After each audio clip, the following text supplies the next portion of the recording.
جاہل ابا، اس کو تو اپنا پانی کا فارمولا پتا نہ اسٹمک اسپیلنگ آتی ہے، ٹھیک ہے، کچھ بھی پھینکتے رہتے ہیں نا. اور جو مولوی مجھے ترغیب دے رہا ہے کہ اس باپ کے سامنے اف بھی نہیں کرنا، اس مولوی نے تو اسکول کی ایک جماعت بھی نہیں پڑھی، اس کو سائنس کا پتہ ہی نہیں ہے. یہ عقل مندی کی بات ہوگی؟ یہ دلیل.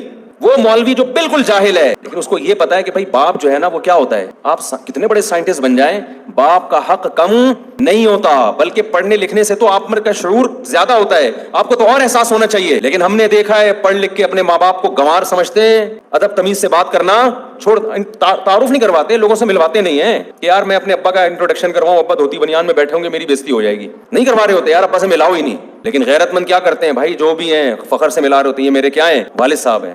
جیسے ماں باپ کے احسانات کبھی بھی آپ کے ایجوکیٹڈ ہونے سے کوئی فرق نہیں پڑتا، خدا کے احسانات پر بھی کوئی فرق نہیں پڑتا. چاہے سائنس ترقی کرتے کرتے 7ویں آسمان پہ پہنچ جائے، خدا پھر بھی خدا رہے گا، مخلوق پھر بھی مخلوق رہے گی، اسلام پھر بھی اسلام رہے گا، پیغمبر پھر بھی پیغمبر رہیں گے.